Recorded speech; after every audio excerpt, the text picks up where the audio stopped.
I'm going live now as we speak. So you should see me on both Facebook and YouTube. Hello, ladies and gentlemen. I am a little early tonight. We're having our monthly Fireside chat. And I wanted to tell you about my new book, which has just come out last week and is getting rave reviews all over the place. So we're a little early here. We're just testing the connection. I'm using software that I have not mastered yet. It is easier for me to cook a brisket than for me to simulcast to both Facebook and YouTube. I think we're connected to Facebook. I don't know about YouTube. I have a friend on the line. A friend. I am on Facebook, she says. Charlotte is my social media expert that just told me we are live on Facebook. And it's working. Hallelujah. And she's going to take a look at YouTube and see if it's working. But I don't think I have time to fight it. So if we're not there, we're not there. I'm live on YouTube. Oh my God. I don't know how we did it. Alrighty. Charlotte, would you be so kind as to pass the word? Tell folks we're live. We're getting ready to start our monthly conversation. I appreciate it. Good night, kiddo. Well, thank goodness for Charlotte Wager, the social media genius, telling me that we are live on both Facebook and YouTube. And if you need social media assistance, she is for hire. YouTube is good, we have from both Randy and Bob. Thank you, guys. I just never know if we're actually hooked up. Darren Wilson on Facebook, the expert on sous vide Q, blending sous vide and barbecue. I don't know why my voice has gone up to the higher octaves tonight. I think I'm just tired. Give me 4 minutes here until we have official start, and then we'll talk about the new book and the process of launching a new book and marketing a new book and why my voice is acting funny. Hang in there, kids. I'm going to get some slides up to show you.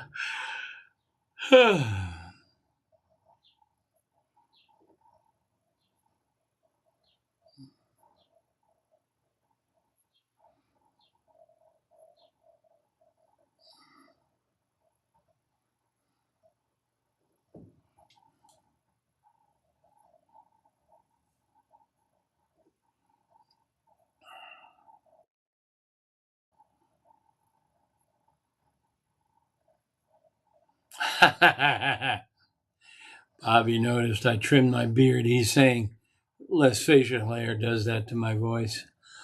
I think it's just wearing out.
Yeah, we're just 2 minutes from start time, and I'm ready to go.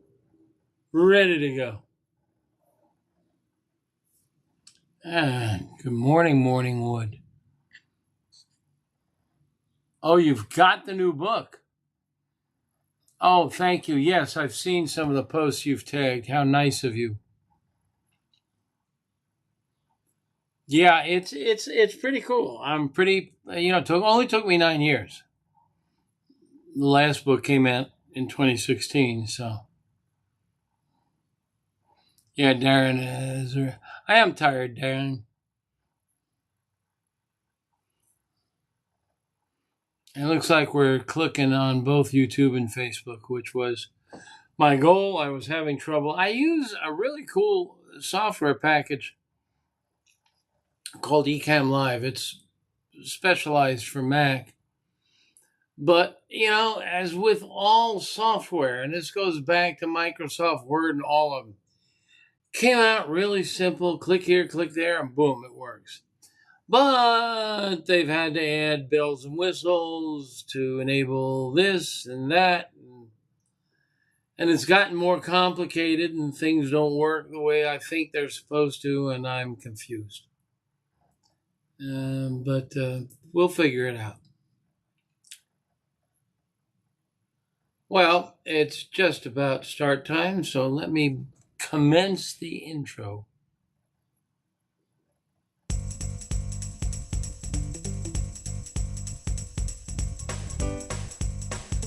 I need ribs to ease my day. I need to find time to cook them right. My papa said, can't hurry ribs. No, you just have to wait. He said ribs. And now, at your service, here to help you cook and eat like royalty is the barbecue whisperer and hedonism evangelist from AmazingRibs.com, the planet's biggest and baddest barbecue and grilling website, Meathead. Meathead, I'm here. I'm alive. Well, welcome everyone, and thank you for joining me. I normally try to focus on barbecue on these shows, but tonight we'll do a little barbecue and we'll do a little promotion. You'll forgive me, but you might be able to see over my shoulder there are 2 books on the shelf now. Meathead, the book that I wrote 9 years ago that became a New York Times bestseller, was called by Southern Living magazine one of the 100 best cookbooks ever in history, alongside of Julia Child and Jacques Pepin and all the other greats. And now the new book, The Meathead Method, whose foreword was written by the one and only Alton Brown. And Alton said that this is the only book on outdoor cookery you will ever need. Wow. I'm totally flattered and blown away. Let me tell you a bit about it and the process of producing it, and now deep into marketing as I am. What a little inside baseball on book publishing. I decided soon after the first book, which has sold 250,000 copies. Most cookbooks are lucky to sell 10 to 20,000.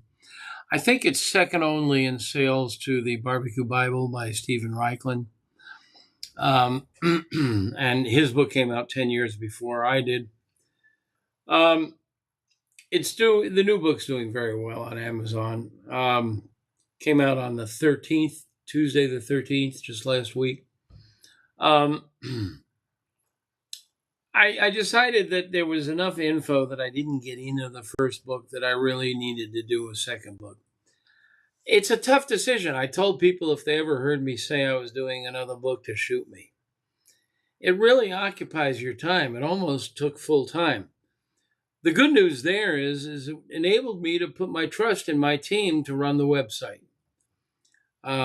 Clint Cantwell promoted him to president of the company. I'm the CEO. And he took over, and he's running the show. He's doing a tremendous job.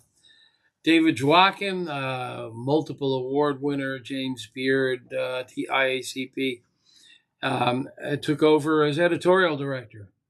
He's just knows a lot about barbecue, has written a great deal about it. He's a great writer, a great editor, and he's taken over editorial direction. Max Good, who's been with us forever, continues in his role as grill and smoker tester. Husky is continuing in his many-year role as the head of the Pitmaster Club, which, if you haven't sampled, you should. You get a 30-day free trial, and we don't take your credit card, which means after your 30 days are up, we're not going to ding you. Go take it. Take a look at it. Try it out. 160 instructional videos, broadcast quality. Really good stuff in there. I said about the second book. The first book is divided in half. The first book and both books, they're very similar, divided in half. The first book was a science book in the first half. It talked a lot about what happens when you close the hood on a grill. What is fire? What is smoke? What is protein? What is carbohydrates? What happens when heat hits protein and fats? And talks a lot about it's sort of an advance on the theory of give a man a fish and teach a man a fish. Most barbecue books are pretty much just recipes, maybe a few recommendations on grills and smokers. But I go way beyond that. I try to give you inside baseball, the stuff you need to know when you're cooking, so that if things are going too fast and you need to slow them down, how to do it properly. What is happening inside that slab of beef? What is happening inside that cooker? And so I didn't fit it all in the first book, and there was more left. And what I tried to focus on in this new book is methodology, methods, stuff that I've learned by hook and crook and mistake, and there's some really cool methods in this book. I just today got a video from Kent Rollins. I think many of you know who Kent Rollins is. He's the OG cowboy cook. I mean, he's a real cowboy cook. He goes with the herds, chuck wagon, and cooks for them. And he has a YouTube channel that's brilliant, and he's a really good cook. He did a whole video today, came out today, featuring one of the recipes from the Meathead Method, my new book. He's an Okie, and he claims that he doesn't know deep Southern cooking. And so there was a recipe in there for dirty rice with mud bugs. And it's a classic New Orleans recipe. But I do it on the grill. I do it on the smoker. And so I change a few things to make it happen on the grill and the smoker. And now there's some clever new methods here. And he took it on and the new methods and was delighted. I mean, he clearly, he does a little jig. He clearly loved it. Nothing But Love says, I just seen it. It looked really good. Yeah, it's a lot of fun. He is just a blast. If you don't know him, Kent Rollins, the cowboy cook, find him on YouTube and follow him. Go back and watch his his videos. He's really good. And so, but it's a clever new method. It's a method you might not have thought about. Cooking rice and black beans and the Holy Trinity and Cajun spice rubs all together in a pan, and then the mud bugs and the sausages above the pan. And it works, and it's a lot of fun. Here's another method that you may never have thought about. Raise your hands if you like fried chicken. Everybody's hands are up, I can tell. But you don't do it. You don't do it in the kitchen. because it spatters all over the stovetop. It spatters all over the counters. It sets off the smoke alarm. It gets oil on the floor. And you end up sleeping on the sofa. It's just not a good thing to do indoors. So I moved it outdoors.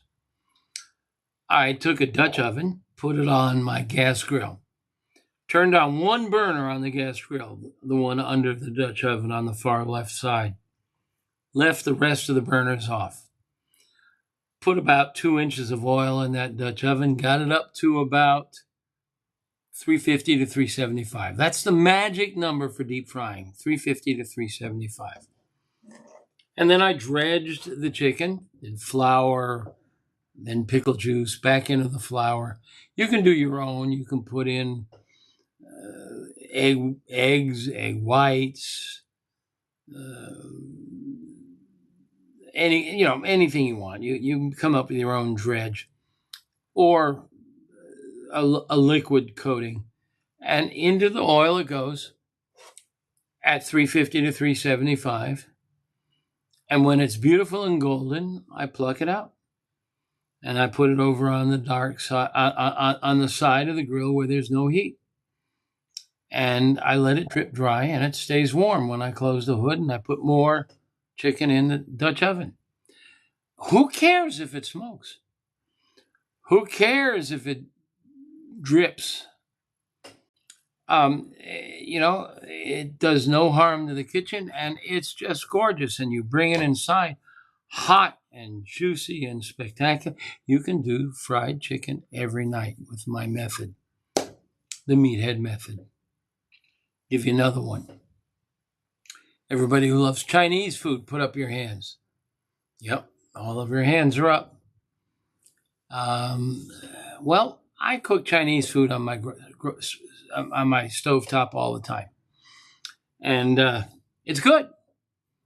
But there's just something missing. It's not quite as good as my neighborhood local Chinese restaurant. Why is this? Well, when I put the raw meat in the frying pan and I turn the burner all the way up, it's still not hot enough to sear and seal the meat. The juices come out of the meat, and I end up braising the meat rather than frying it. It's still delicious, but it's not quite as good. Well, if you've ever gone into a Chinese kitchen or watched one on YouTube, you know that they're cooking on a wok, and they're cooking on top of a volcano. That sucker is hot. Well, one day I'm out in the backyard and I'm starting up my charcoal grill. And the way I start my charcoal grill is I use a charcoal chimney. And in case you don't know, a charcoal chimney is like a coffee can. The bottom is cut open, the top's cut open, and you stuff newspaper in the bottom and pour charcoal in on top. You light the newspaper, it ignites the charcoal, and within 15-20 minutes, you've got glowing coals that are really hot, and you can dump them in and start your cooking. And I had a steak plan that night, and I was fiddling around cleaning up something, and I turned around, and it was dusk. And I looked at that charcoal chimney, and there was a tongue of blue flame coming out of the top of it. And it was really hot. And I took my wok and put it on there, and within 30 seconds, it was over 800 degrees. I used a gun. 800 degrees. Took the wok off, ran inside, and started chopping up the steak into bite-sized bits. Asked my wife to pitch in, and she's chopping celery and carrots. And we're making a bucket of rice on the side, and she's whooping up a sauce. I go back out there, I pour 2-3 ounces of oil in that wok, and within seconds it's smoking. In goes the meat, and instead of juicing out, it fries. You can hear it sizzling and cracking and popping. And in go all the ingredients in sequence, and for crying out loud that night, we ate Chinese restaurant quality stir fry. Because the charcoal chimney is a volcano. You cook on top of it. Now, there's a couple of little tricks. the wok will smother the fire because it traps combustion gases between the bottom of the wok and the coals, the top of the coals. And the top of the coals don't get oxygen. So the solution there is you got to take your charcoal chimney and drill a few holes near the top, or use tin snips and cut a couple of V-shaped cuts in there. They're all very simple and don't affect the performance of your charcoal chimney. But they allow oxygen in and combustion gases out, and that makes a difference. And the sucker can go on for hours, and you can keep adding charcoal. It's just brilliant. It's Chinese food, Chinese restaurant style.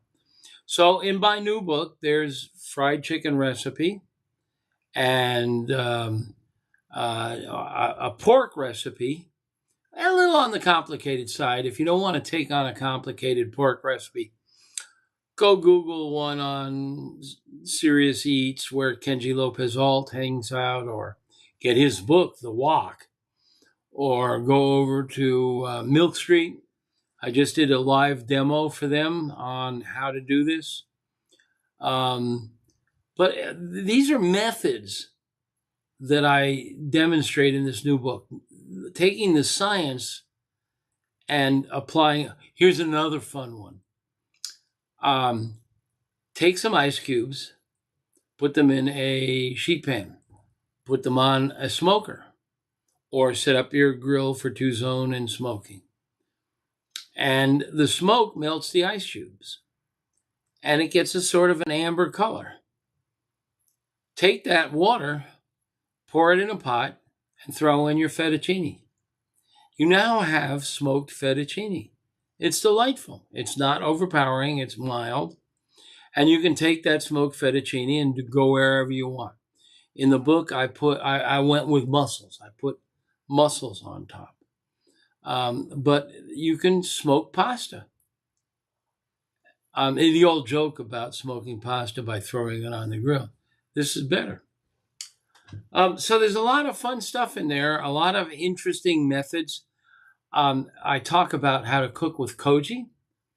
Koji is a mold that is used to make miso and a lot of Asian ingredients, including soy sauce. Don't panic when you hear the word mold. Wine uses molds. A lot of cheeses use molds. Molds are great, right molds in the right place. And this stuff, koji, adds interesting flavor. And there's different forms of koji, and I discussed them all. And you can use very raw, but I go to a very simple liquid koji, and it works really well. There's also a chapter on sous vide Q, on how to combine sous vide with barbecue. Excellent results, incredibly juicy food. I got a copy of the book here. I'm trying to think of what I'm missing. A lot of cool recipes like board sauces. Board sauces are pretty much just chopped up herbs and spices on a cutting board with some olive oil. And when you cut the meat, the juices and the board sauce mix, and they create great flavor. There's a recipe. Oops. I'm flipping through the book over here just to remind me. Because the process of writing a book is interminable, and so many of the recipes were written like 4 or 5 years ago. I forget what the hell's in here.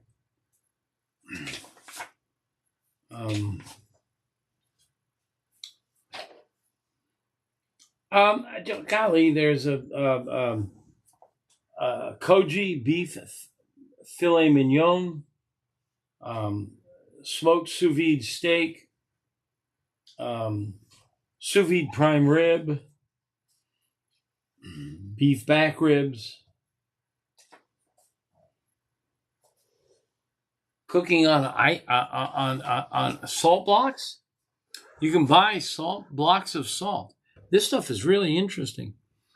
You get a block of salt, about 1.5 to 2 inches thick. It's kind of pink. It's called Himalayan salt, but it's not from the Himalayas. It's from Pakistan. And you get it hot on the grill or in your oven, and you put the meat on top in thin slices, and they cook as if they were on a hot frying pan, but the salt penetrates the meat. And somehow, magically, I don't understand the science, it doesn't oversalt the meat. And it's a lot of fun. You can put this hot salt block on the table with company and give them a piece of meat. I've done Tajima steaks from Japan. They're like real Japanese Wagyu or the expensive steaks from Japan. And they're just fantastic. I've got techniques for cooking with a blowtorch with grapevines. I went to France years ago when I was a wino, and I watched the harvesters. They collected all the vine cuttings, put them in a pile, set them on fire, and they went whoosh and burned down embers in like 10 minutes. And then they cooked little birds, quails over them, and they were fantastic. So I've replicated that in my Weber kettle. You can do it. You can get grape cuttings from wild grapes growing alongside the highway, or in my case, I have a few in my backyard. And then the dish that our friend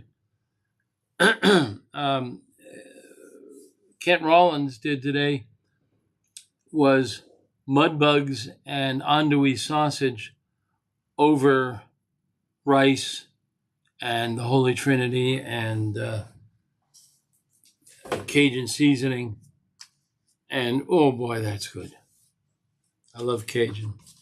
I tried with this book, as you may be gathering, to bring international flavors. The last book was the classic American barbecue. Steak, ribs, chicken, brisket.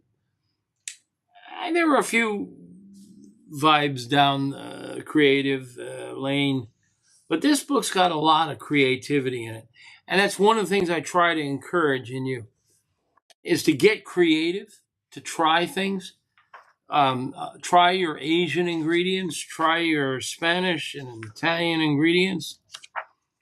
But I couldn't do a book without the classics, without ribs and chicken and pulled pork.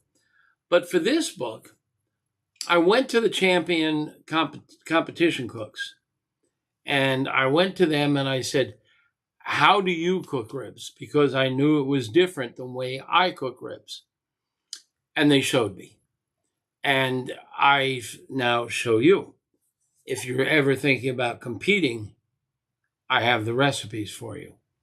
But I also, if you want to try to cook like the champions at home, I mean, there are some guys who do really crazy things, like they season the top of a rib differently than the bottom of the rib, because the top of the rib hits the roof of the mouth and the bottom of the rib hits the tongue.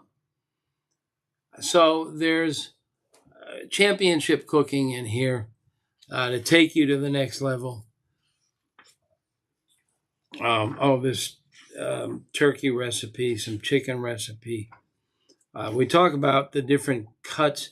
And again, I've done this on the website. You're all probably familiar, but it never made it into my last book. I debunk beer can chicken. I'm not going to go deep into it now. It just doesn't work the way you think it does. And there are much better ways to cook chicken.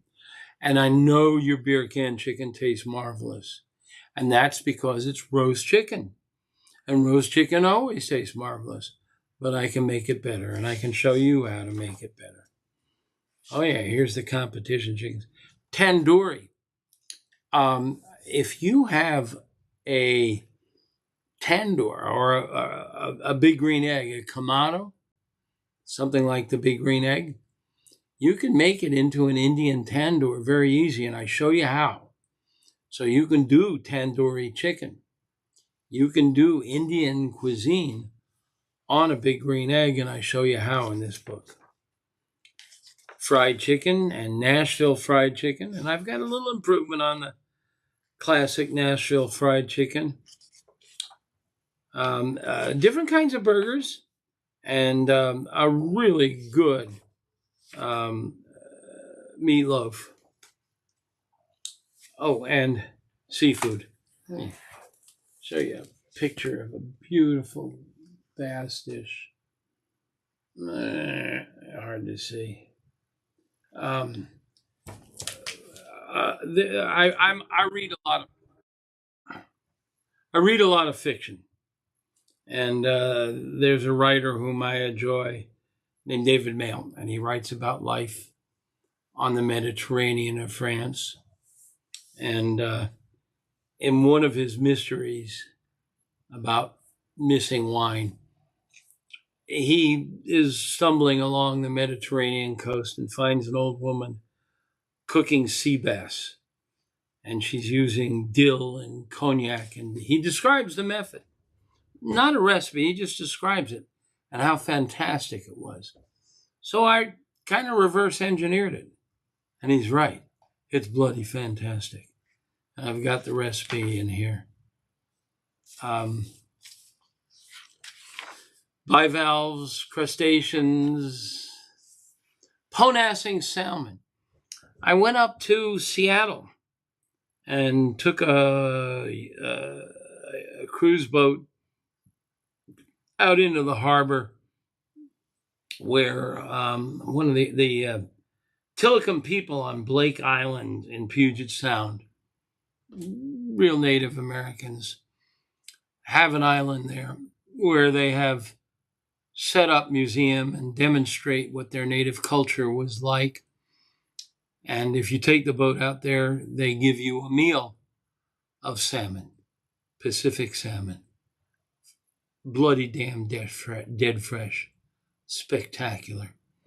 And it's done by filleting the salmon, opening it up into a big flat piece, sticking pieces of wood up it, cramming the thing into the ground, and encircling a campfire with these slabs of meat.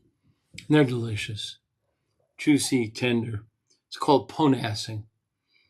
And I described the method and ways you can do it without setting up the campfire.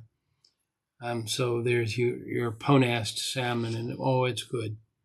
And if you're ever up in the Seattle area, find the tour boat that goes to Blake Island.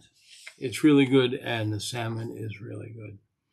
And I've got some other salmon candy, which is smoked and candied.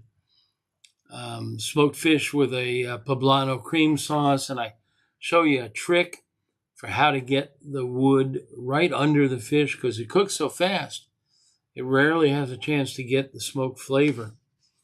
And I show you tea smoking. You may have heard of tea smoked duck in Chinese restaurants. Well, I tea smoke some whitefish here and show you how to do that. And it really is an interesting flavor.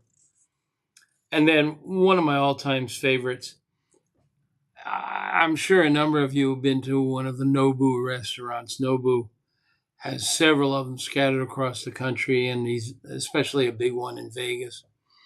And his most famous dish is miso maple.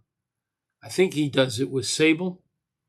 And so that's what I've done here. I've got that recipe. I've reverse engineered it, and it's god-awful good. It is a mixture of miso, which is a soy-based paste with maple syrup. And just take my word for this. Sable is the best fish in the ocean. I love swordfish and Chilean sea bass. They're all marvelous. Sable is just bloody awesome. If you can, it's also known as black cod. So if either name, sable or black cod, if you can find some, get some. Cook it.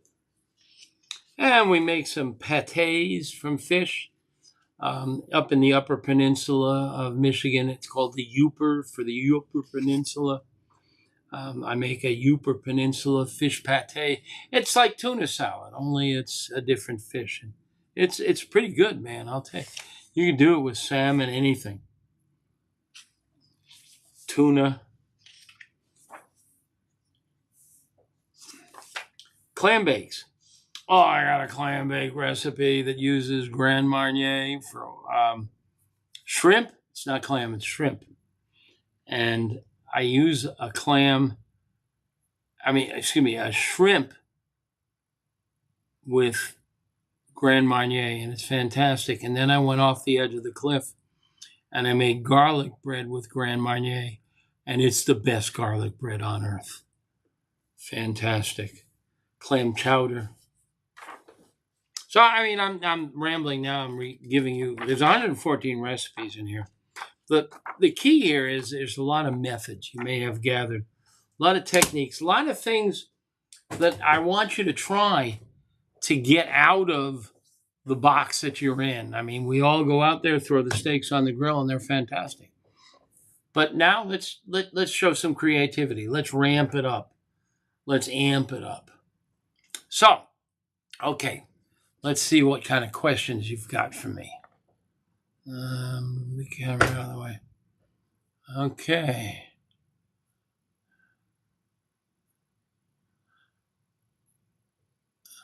Morning Wood says, love, love, love the new book. Hope you like the posts we've been tagging you in. Thank you. He also loves the 4-color pen in my pocket. This goes back 40 years. There is always a 4-color pen in my pocket. It came about because I was at one time an editor, and I still am. And you need the red pen for editing. And you need the green pen for making marginal notes and talking to the author. The blue pen for other communications. And then there's, of course, the black pen. And so I use all the colors as an editor. Hey, Kevin Holmes Liddell is here. Kevin is a great cook on his own. I don't know why you're here. I can't teach you anything. Kevin does great things with sous vide and with all kinds of barbecue and grilling. Kevin, post how people can find you on the internet, will you? If he doesn't get me a URL, just Google Kevin Liddell, Liddell. You'll find some fun stuff to cook. Oh, God, Bob Allman thinks I'm a good writer.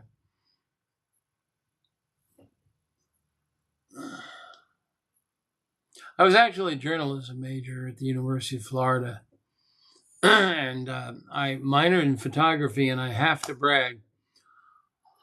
There's probably around 400 photographs in this book, and all of them are mine, and some of them are really nice. I really amped up my photography. They're really, polished and professional. Can I add a link to the book? Just go to Amazon and search for Meathead Method, or go to my website, and there's a drop-down menu for, I think it says shop, and you'll see the link to the new book there. It's easy to find. It should be in all bookstores. I mean, it's published by HarperCollins. And since the last book sold 250,000 copies, most bookstores are not hesitating. I hope you can find it in your neighborhood bookstore. Rich Leish, hello from Bartlett. I'm coming your way. The library in Bartlett is doing a book fair outdoors, and I'm going to be there. I'm going to be in the book fair. Not exactly sure of when it is, but I'm looking it up now. It is the 21st of June. Check it out. Be there. Come by. I'll sign your book.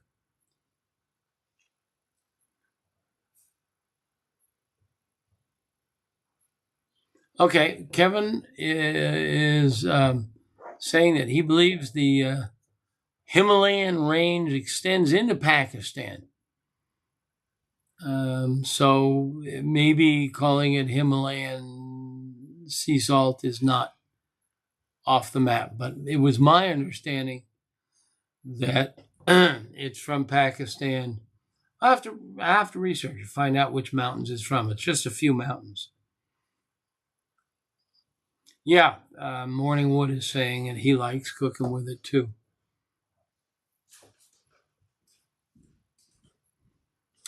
People faint when I make baby backs using my recipe. Faint from the technique ideas or just from the food? My recipe, when I first published it back around 2005, I got all kinds of letters saying, oh, this is heresy. Don't do it that way. And now that's the way everybody does it. Oh, Bobby Granatier just cooked his first picanha. Best piece of meat I ever ate. I think there may be picanha in there, but I'm pretty sure there's a picanha on the website, which is, of course, free. Picanha is a muscle from the sirloin area. It's kind of U-shaped, not quite U-shaped, more like a, what do you call those things that you throw when they come back?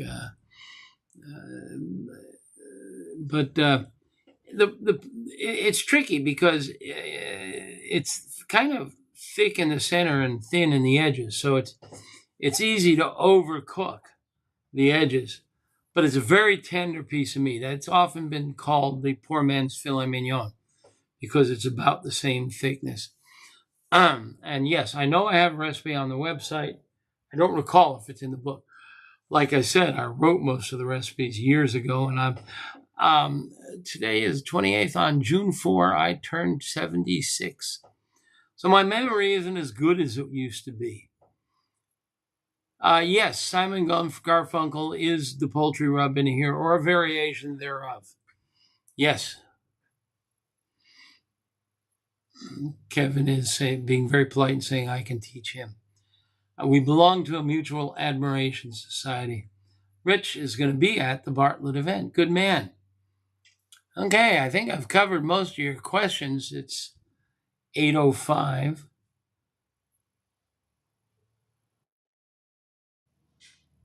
JV says it was fun to see the Cowboy Kent cooking one of my recipes.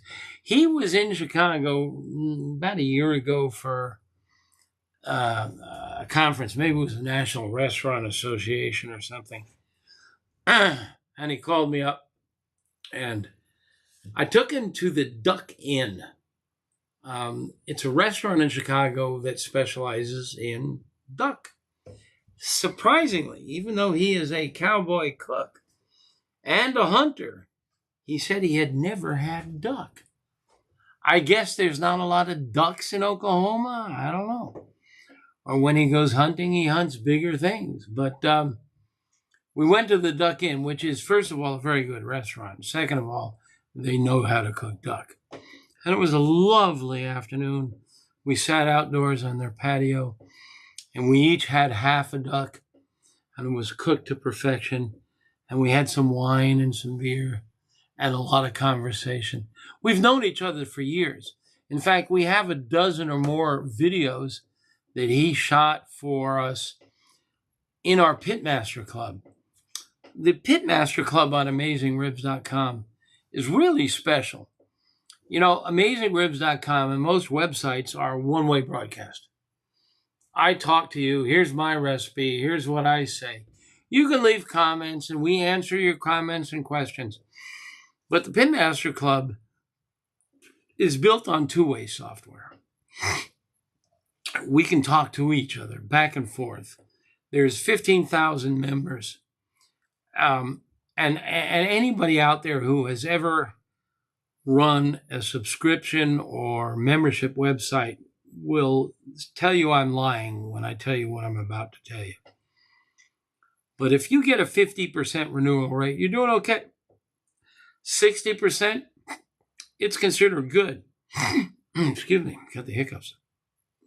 70% is excellent. 80%, nobody gets there. Our renewal rate is 88%, almost 90%. That's just unheard of. It's unbelievable. When I tell people that, they insist I'm lying. It's true. People just love it. Come to AmazingRibs.com, poke around. There's 2,000 free pages. You don't have to join the Pitmaster Club. But if you do, there's more. There's 6 free ebooks.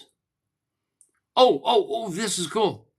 If you bought my new book, The Meathead Method, take a selfie with the book and post it to social media. Tell all your friends and family you got this cool new book. Then send us, go to AmazingRibs.com. There's a link somewhere that you'll find. And you'll send us a link to where you posted this picture. And we'll send you a new ebook that I just finished that's never been seen before on hamburgers. And it will surprise you, perhaps, maybe not, that I've got my own particular special approach to ham boogies. And there's some really fun stuff. And so you get a free ebook that will be selling on Amazon for $3.99. So go post a selfie of yourself with my book. See how clever that marketing is? Okay, what else? Any more questions? Bob Granitaire just ordered 2 books. Are you planning on burning one? Dripping? Oh, man, my copy has got grease all over it already. Morning Wood is part of the 88%. You're a member of our Pitmaster Club. Thank you. That is how we survive. You know, we a lot of culinary websites have a big partner, a magazine or a public. We don't have a big part. I'm the sole owner of AmazingRibs.com. We don't have a big partner. We don't accept partnership sponsorships. You can't pay us to post articles on our website. You can't pay us to review your products. You can't pay us to do anything. We don't sell anything. I don't even sell the book. If you come to our website, I send you off to Amazon or Barnes & Noble or Anderson's, my neighborhood bookstore, where I go once a week and sign books. If you want a signed copy, you can go to Anderson's. We don't sell any of that. We just sell memberships in our Pitmaster Club. That's what keeps us alive. I'm just old guard. I went to journalism school in the 70s when journalism was different. Advertising and editorial were separate. I worked at the Washington Post. I worked at the Chicago Tribune. I worked for other publications and newspapers. I had no idea who was in the sales department. We never went to dinner or lunch with the sales department. I was not allowed to go down the hall and visit with the sales team. Advertising and editorial were separate, and that's the way they were supposed to be. And that's the way I operate. And I know I'm a dinosaur because everybody else, sure, you want a review of your big green avocado? Give us an ad and we'll give you a glowing review. We don't work that way. Our reviews, Max doesn't have a clue as to who's advertising. And neither do I. When we work on the website, when we write, when we edit, ads are hidden from us. We can't see them. We don't know. And if somebody contacted us and said, hey, could you write a nice review about our newest grill? We say, fine, send a sample of your newest grill to Max and he'll kick the tires on it. And if he likes it, he'll write a nice review. And if he doesn't, be prepared for a bad review. He will send you pre-press content for you to look at for errors only, not if you disagree. And we run with it. And we have had some hate mail come back our way because they disagreed with our review. But that's the way we work. Oh, no, Kevin, are you serious? That's impossible. Grant knows better. Yeah. Kevin is complaining that Grant Crilly, who is one of the great cooks in the internet, writes about the Maillard reaction, and he calls it caramelization, and it's not the same. The caramelization and Maillard reaction are different. They're like boiling and frying. They're different. They don't work the same way. He knows better. I know he knows better. He shouldn't be saying that. Maybe I'll drop him a note. I won't drop your name. Bob Allman asked me a question like I've never heard before, and it's cool. He wants to know if I knew Mike Royko. Mike Royko was a multi-Pulitzer Prize winner from the Chicago Sun-Times, who later jumped to the Chicago Tribune. And he was a brilliant writer, and he wrote a column about politics, local, national. He was into ribs. He actually started a rib cook-off here in Chicago. And before I became a writer for the Chicago Tribune, I worked at the foremost liquor store in Skokie. And I was the wine buyer and the wine critic. I was a wino. I was a wine geek. I was actually at one point on the USA wine tasting team. We got our asses kicked by the French. But I worked in the foremost liquor store on Touhy Avenue in Skokie, and Royko lived in Skokie. And Royko liked wine, cheap wine. He would come into my store and buy wine, and he was often buying big jug wines, you know. And I had a little tasting bar in the store, and I would try to get him to come over and taste a good Bordeaux, taste a good Burgundy. And he would taste them, and he'd like them, and then he'd go buy the Gallo red Burgundy or whatever. And that's just because he was man of the people. He was blue collar all the way. And that was true in his writing as well as his drinking. And he was a cool guy. I had only brief conversations with him in the store.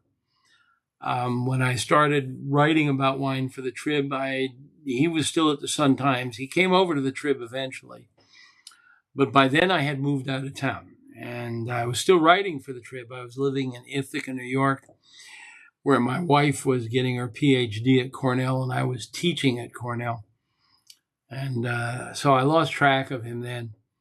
But he ran this massive rib cook-off in Grant Park. And it became an annual event for 5-6 years, and then it got too big for him to handle, and he shut it down. But he was a real great writer and a bit of a hero, because I've always wanted to be a newspaperman. I studied journalism in college. It was my goal to be a newspaperman. I wrote for the Florida Alligator the year we won the Hearst Award as the best college daily in America. And I eventually was the sports editor of the paper and did all kinds of fun stuff, and then got to write about wine and travel and food for the Tribune, and then the Washington Post and a number of other newspapers, and started a magazine about wine called International Wine Review, sold it, and now a barbecue website. So Mike was a hero. Kevin is saying hello to Mike. I don't know which Mike it is. It can't be Mike Royko, because he dead. So, 8:17, I've been rambling on. Hit me with some good questions. What can I else tell you about the book? It's about 400 pages, 114 recipes. A lot of good information about ingredients and tools. Oh, Mike Lashardy is here. That's who Kevin is saying hello to. Mike Lashardy is the head of the International Sous Vide Association. And Mike knows how to cook. And he has the book. Thank you, Mike. And he and Kevin and I, Mike recently put together a cruise from Miami to Bimini to Cozumel and abouts. And Kevin and I were on that cruise. And it was primarily focused on sous vide, but they let a barbecue guy come on and talk about sous vide Q. And it was really cool. A lot of fun. One of the rare times my wife joined me on a road trip, and we had a blast. What else is in here? Oh, we talk about how flavor, smell, and aroma work, how they differ from taste. We talk about the truth of MSG.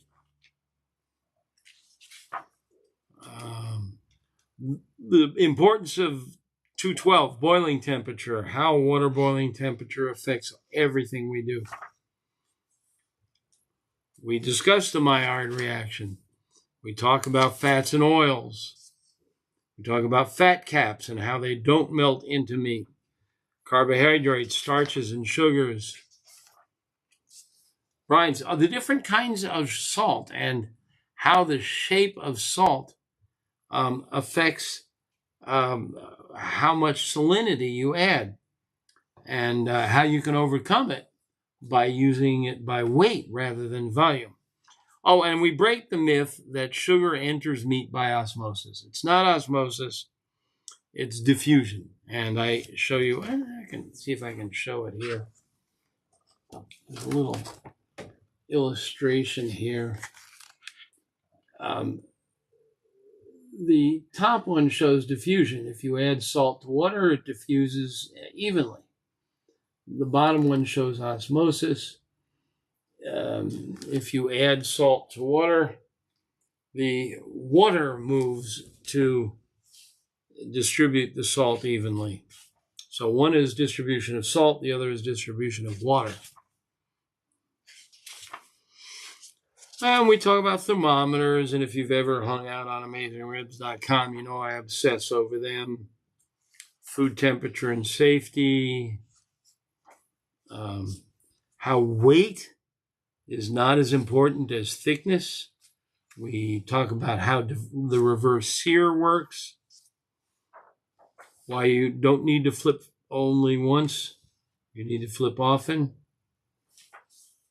Explain the definition of smoke and how it works and how to get the best kind of smoke. How to buy a grill or a smoker. Cooking with charcoal, cooking with gas, cooking with logs, cooking with wood pellets, and how they differ. Why food sticks. Oh, there's a nice fun section on cooking with herbs and spices. The Chinese and Japanese have done a lot of fun things with tea smoking. Oh, and here's tandoors and how to turn your Kamado into a tandoor. The truth of marinades. I don't want to sit here and read all this stuff to you. Go down to the bookstore, flip through a copy, buy a copy. Just pick it up on Amazon. I promise you'll find it good. Mike says, Mike Lashardi, MSG equals makes shit good. Yeah, I mean, I don't want to get into it, and I know some of you will disagree. But there is a large percentage of our population who says that MSG gives them headaches. The problem is that MSG occurs naturally in many foods. Parmigiano Reggiano cheese, Parmesan cheese, tomatoes. It's all over. Cheetos and a lot of your snack foods are loaded with MSG. If they don't give you a headache, then you're not allergic. One of the great chefs once asked, how come the whole population of China doesn't have a headache? Because they use MSG in everything. But I've talked to enough people whom I think have actually tried to tie this down, who have not just said, oh, I ate Chinese food and gave a headache, so it must be MSG. I hear that a lot. That's not valid. But they did some fiddling. They've tried it with MSG and without. And there may be a small percentage of people who are actually allergic to it, or it actually gives them headaches. But the only way to tell is to test it. Cook something with and something without, and see if one or the other makes you feel funny. But it's never bothered me, and it, in fact, enhances food tremendously. And if you use it judiciously, it's a really cool thing. And now we have Mike and Kevin complaining that they give each other headaches. Here we are. These are really smart guys. And they love each other, and they're just pulling each other's chains. Kevin thinks it's a histamine reaction. It's not been proven that way, Kevin. Mike says Kevin gives him headaches. So, good questions coming up. Any more? Or, I've been at it for an hour, and usually I go an hour and a half. But I think you can all tell my voice is a little frayed. And I'm a little tired. Just a little inside baseball. When a book comes out, you got to publicize it. You got to spread the word. And I'm fortunate. My last book sold 250,000 copies, which means it made a lot of money for the publisher. And so they decided they would pitch in on a publicist. We hired a publicist. We split the cost on her, and she's really effective. And I've been doing 5 or 6 interviews a day, mostly radio, some podcasts. I've done some travel. I was down in Memphis last week. But these interviews, there's this process that they have where iHeartRadio has this many radios on the network, and they line them all up. So I call the guy who's running the interview process, and each of them has allocated 8 minutes for me. So we start at 9 in the morning, and it's 8 minutes with Joe Blow in Kansas City, and 8 minutes with Harriet in St. Louis, and 8 minutes with God knows who in New York City. And we did 20 of those 8 minutes back to back the other day. And I really had to struggle to remember what I said to who. My favorite was I got on with 2 women, young women in Ontario. What a hoot these 2 were. See if I can find their names. They were Wayne and they were Wayne's World out of Canada, but they were women. Women Wayne's World. I can't find their names. They were hysterical. They opened the show with a little dance they did, and they have this Canadian accent, and it was just a lot of fun. It was like being on Wayne's World. Wayne and Garth, the female Wayne and Garth. Yowzers, sounds exhausting. They were hysterical. And yet every now and then I was on with John Ash in Sonoma the other day, a formidable chef, great to talk to them, a lot of food talk. And then I get on with guys who are really sportscasters. They don't know anything about cooking. Yes, Gary, Maddie and Kiki. Gary H. knew who they were. Maddie and Kiki. What a stitch. Do you agree? It was a tremendous amount of fun. They did all the talking. I mean, I was on there to talk to them about barbecue. And, a lot of these interviewers, they want to talk about, how'd you get the name Meathead? I don't want to talk about that. I want to talk about cooking. I want to tell people how to do deep fried chicken on a grill and how to do Chinese cooking on a chimney. But they, they have their own techniques and motives. And Maddie and Kiki just were a stitch. And we didn't talk much about the book, but they want me back. I ended up dancing along with him. It was sort of the Trump dance. That's about the only kind of dance I know. Yeah, Gary says he knows who they are. Very energetic, I'll say. They're sisters. Well, if you folks will permit me a slightly early exit, we're just about at the 1 hour time. I know I've talked pretty much nonstop, but I wanted to tell you about the book and encourage you to pick up a copy. And if you haven't got the first book, it's really good. The two books are a good companion. They're set up so that the first half is a narrative. It's, I love our website, but if you come there, if you want to learn about Maillard reaction, so you type Maillard reaction in our website, and there's a really lengthy article about how it differs from caramelization and how it works. And then it links to an article on steak, and all of a sudden you're jumping around. And the beauty of a book is there's a beginning, a middle, and an end. And I craft it that way. I work hard at it. I try to make sure that I don't get ahead of myself. I don't try to dump stuff on you that you haven't got the background for. So it flows. And if you want to learn what's going on under the hood of your grill or your smoker, both books, either one, they work together because this one covers stuff that's not in the first one. But it can really up your game. It's the old adage of give a man a fish or teach a man to fish. Let's see if I can show you this. Hold on a second. I'm going to move my camera around if I can.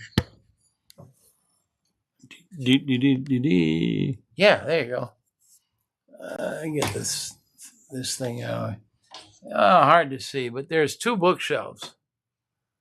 Those are all barbecue books. All barbecue books. And they're all pretty much the same. And I don't mean to demean my competitors and my fellow authors, but they're pretty much, here's a recipe for ribs. Here's a recipe for chicken. And I try to go beyond that. I try to explain how cooking chicken is different than cooking beef. And so there's a lot of that in my books. And Mike Lashardy, thank you very kindly. He says the photographs are drool worthy. You did amazing. Yeah, I really. Morning Wood says my book won us trophies. Oh God, if you're winning trophies off my recipes, I want a piece of the prize money. No, just kidding. But I'd like to know about it so I can brag. And yes, the pictures are drool worthy. They're did my master's in photography, but food photography is absolutely the hardest there is, because if the color is off a little bit, you go from drool worthy to puke worthy. So I had a lot of fun. I worked very hard, and actually, let's see. Can I do? Okay, stick with me. I'll make you hang out a little longer. Screen sharing. Okay, here are some of the photographs from the book. Here. Oh, I gotta go here. Okay. All right, wait a second. Stop. All right, now we're into Photoshop. I think we're screen sharing a picture of beef with a big oval around it. I'm showing how a fat layer on a brisket blocks the seasonings and the smoke from the meat. Let's see if I can do this without opening Photoshop. Here's one where we talk about what I call boogers. This is the albumin that comes out from between the slates of salmon, but it's protein. It's not disgusting. Here's the one we were just talking about. I don't know. Somebody can verify if you're seeing these pictures. Diffusion. Salt moves from high to low concentration. That's pretty straightforward. Osmosis. Water moves from low concentration to high concentration. So here you have low concentration of salt, high concentration of salt, and a semi-permeable membrane. And so down here, the water has moved across the membrane into the high concentration. So when you put salt on meat, it doesn't enter the meat by diffusion, by osmosis. It enters by diffusion. Let's see if this shows. Hard to tell if you can see this.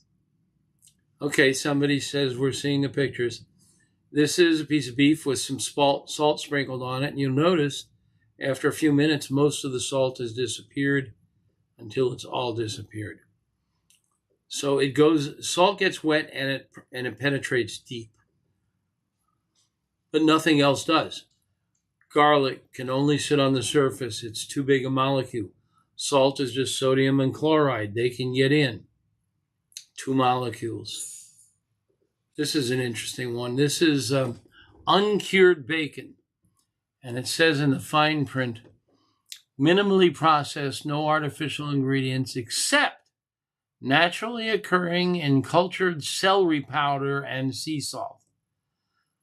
Not restraining in gestation and farrowing crates.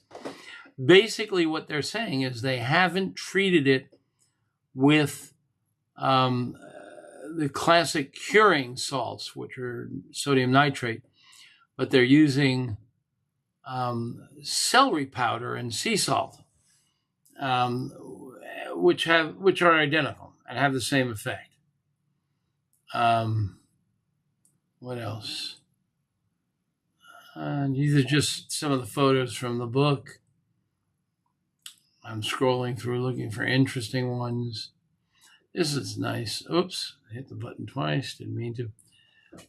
This is, I forget the name of the restaurant. It's a restaurant in Milwaukee where they're cooking over wood. And we're seeing a lot more of these around the country. They cook over embers. He starts the logs. Let's see if I can do this better over here. Okay. I don't know if you can see the cursor, but he starts the logs here where the flame is. And then the logs burn down to embers and fall underneath. And then they rake the embers over into the cooking area. And they cook the meat and the vegetables over embers, not logs. And over here, he's got bricks wrapped in foil, which is used on chicken to flatten the chicken. More and more restaurants are doing this, and it's really cool. Here is something I found in my bag of lump charcoal. It's one of the many reasons I do not use lump charcoal. I prefer briquettes. And I talk about it at length in the book. But they provide more even and constant heat. Here's an illustration of natural gas on the left, liquid propane in the middle, and call for service. And if you're using liquid propane, and it looks like that. This is what the infrared burners on my infrared gas grill look like. Little honeycombs. I can cook a steak over that, and you will think I cooked it over charcoal. You can't tell the difference. So all this BS about charcoal versus propane, it really has to do with how much energy it's producing. And this is serious energy. Most gas grills cannot produce enough energy to surpass propane and charcoal in flavor. But this can. Yes, Kevin is pointing out celery is full of nitrate.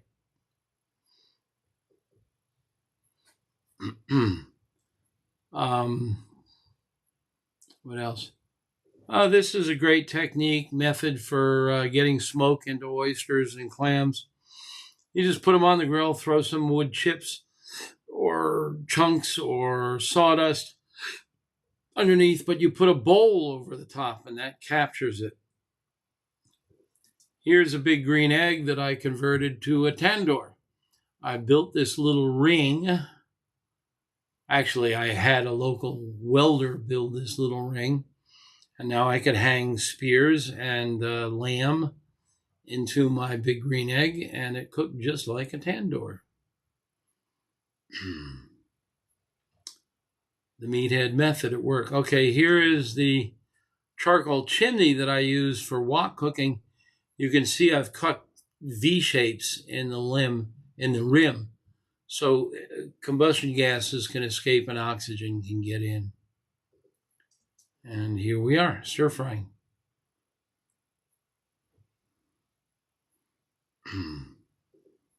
This is an illustration of marinades. They just can't get past the surface. The molecules are too large. This is a marinade that I added green dye to. Oops. Okay, things are not behaving. Alrighty. There we go. Got things back. And this is just another, oops. Okay. I think things are giving out on me.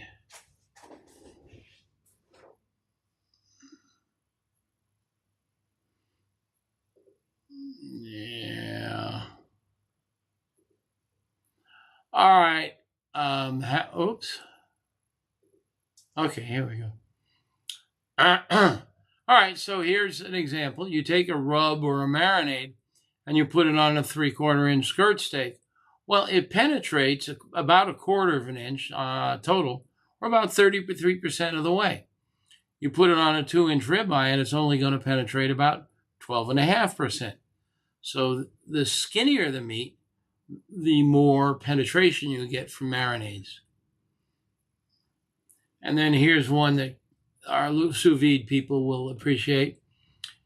In conventional cooking, you have a hot oven. And you say you want to get your steak off at 130 to 135, which is medium rare, which is perfect. But your grill is what, 400 degrees? So you're chasing a really hot oven. And you're trying to jump on a moving bus. And you're trying to get it off at exactly the right time. With sous vide, you set it for 130 to 135, and you board the bus at exactly the right temperature, no running.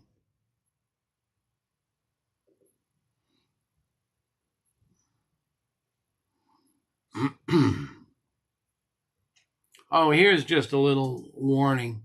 I don't know if you can read this, but these are soy sauce packets from your Chinese restaurant. If you read the ingredients carefully, there's no soy sauce in the packet.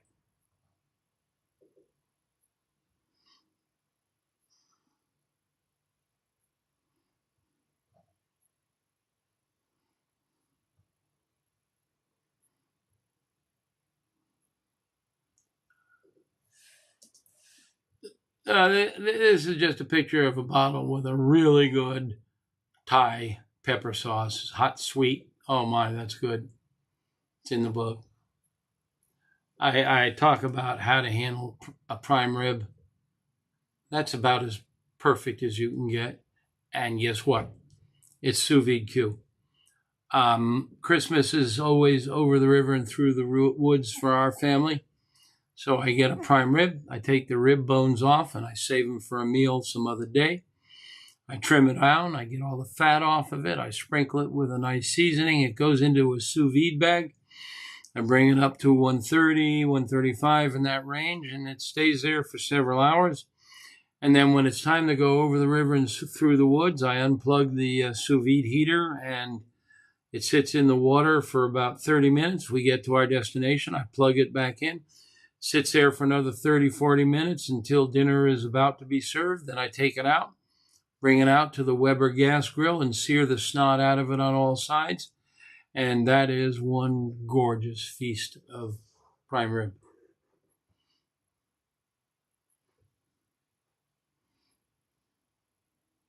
One of the meathead methods in the book is really thin pieces. I hit it with a torch. And this is a fun one. I have grapevines growing on my property. Grapevines are fruit wood. I load the grill up with grapevines. I light it from below. And in about 15 minutes, I have an 8-foot high flame. It dies down to embers. There's the flame. Dies down to embers in another 10 or 15 minutes.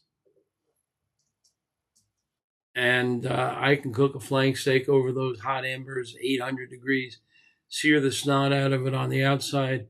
Marvelous flavor. The whole process is 30 minutes, and that's the result. Gorgeous.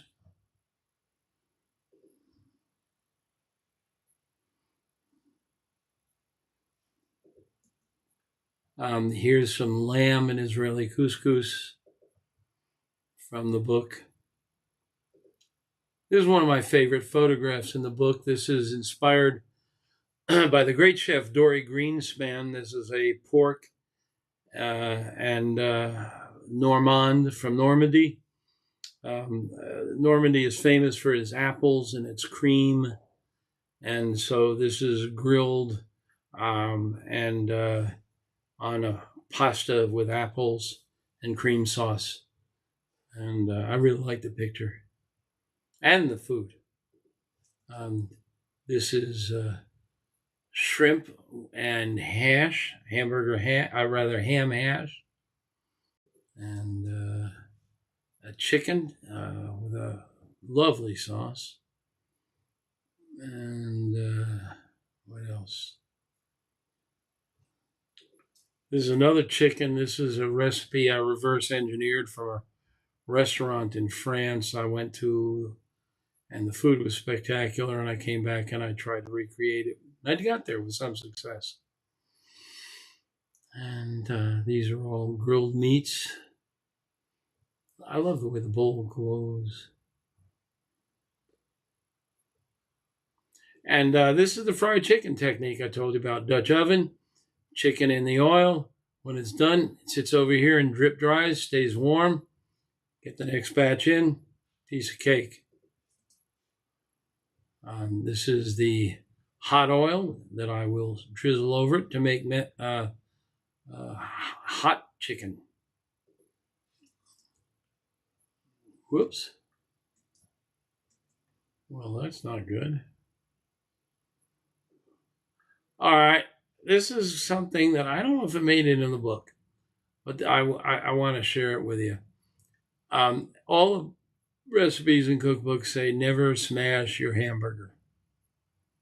But if you do, what happens is the oils and the seasonings and the juices drip down on the fire where they incinerate and come back up onto the meat and give it great flavor. But when you smash down on it, you squeeze out the oils and you end up with a dry hockey puck.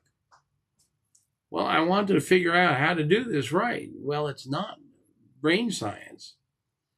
I get, instead of your regular 80-20 hamburger, 80% lean, 20% fat, I upped it to 70-30. 70% lean, 30% fat. And now when you smash down on it, if you lose 10%, you've still got 20%, and they are juicy and they have all the flavor that you want coming back up. Great technique for hamburger. And then there is the Oklahoma onion burger, where you cover the burger meat with onion and then flip it over, and the juices and the onions and everything mingle together. Okay. Meatballs. They're just round hamburgers. Grill them.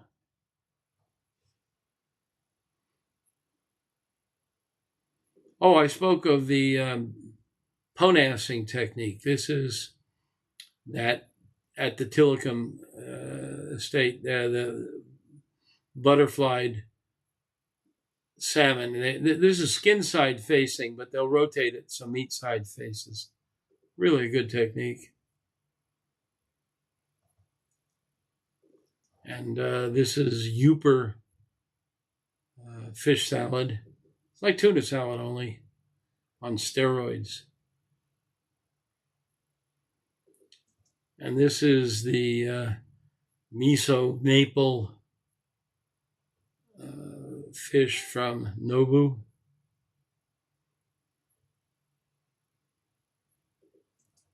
Here is the smoked fettuccine with mussels. We talked about smoking fettuccine. Octopus.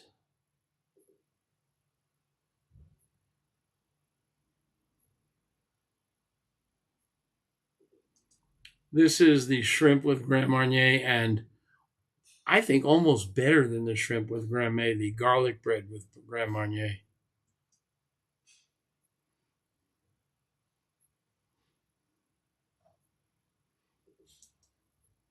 Winter squash.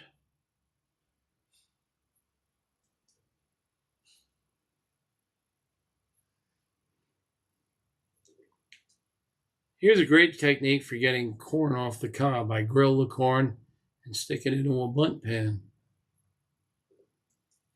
Asparagus with a miso sauce. I've tried to bring ingredients from Japan and China, Spain and Italy into these recipes.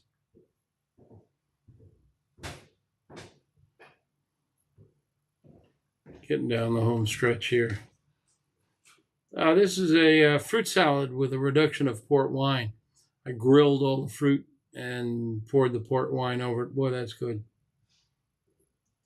Grilled peaches with a bourbon or rum sauce and ice cream. Figs that I hit with brown sugar and a torch.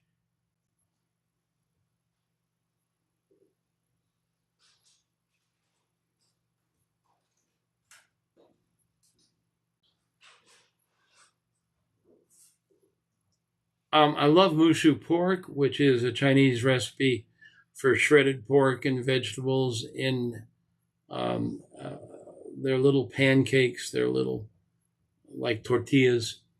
And so I made a pork burger with the mushu ingredients. So it's mushu pork burger.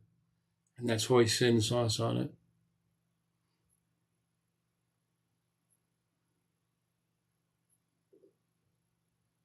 So, I mean, that's, the long and short of it. Of course, there's a good section on steak.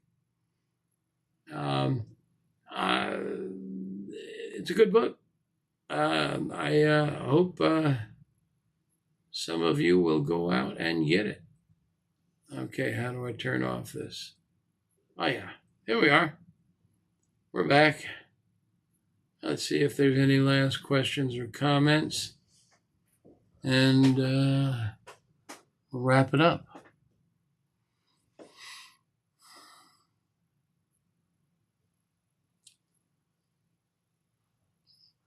Bob Ullman, love this nerd shit. I did my master's in art. And in art, we learned about all the art movements. There's the Impressionists and the Fauvists and then modernists and then neo-modernists. We're in an era now where cooks are nerdists. There's Alton Brown and Chris Kimball and Harold McGee, and we're all just kind of nerdy, and I'm a nerdist, and I think you'll see more of it. It's because we're in a technical era, we carry a computer in our pocket more powerful than the one that went to the moon. So nerdism, it's one of the reasons where I see Mike is still here. Sous vide is so popular. Mike, if you're sending me a link to the GrillBot, I'm going to divorce you. It's not opening. Well, have I seen it floating around the internet? Right, cracks him up. Okay, yeah, the link won't open, but that's the Roomba for grills. I've had one for years. Don't buy it. It's a piece of crap. It doesn't work. It's just this round thing with brushes, and it runs around on top of the grill. It doesn't work. It's not as good as a great brush. You can use bristle brushes. Just watch them. Be careful you don't leave any bristles behind. Wipe the top after you use a bristle brush. Get one with the bristles anchored tightly into metal or plastic, not loosely into wood. Oh, Mike, thank you for reminding me. Yeah, if you're in or around, well, it doesn't have to be in Chicago. Mike and I are going to do an event at Weber headquarters in August. I'll be posting information on my newsletter, and I'm sure Mike will too. But it'll be fun. We're going to do an all-day event. We're going to have some fun with sous vide and smoke, and we're going to do some comparison tastings. Mike's been sending me all kinds of ideas.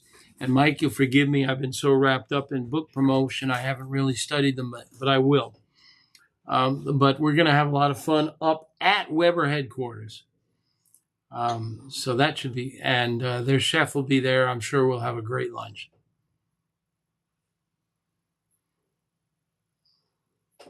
Well, I tell you, I'm running out of gas, and I thank you very much for your attention and your attentiveness and your great questions and comments. And just don't buy that Roomba for the grill. It's garbage. And we'll see you a month from now. And hopefully you'll grab that book and get started on some fun cooking. Thank you so much. And good night, everybody, and have a good weekend.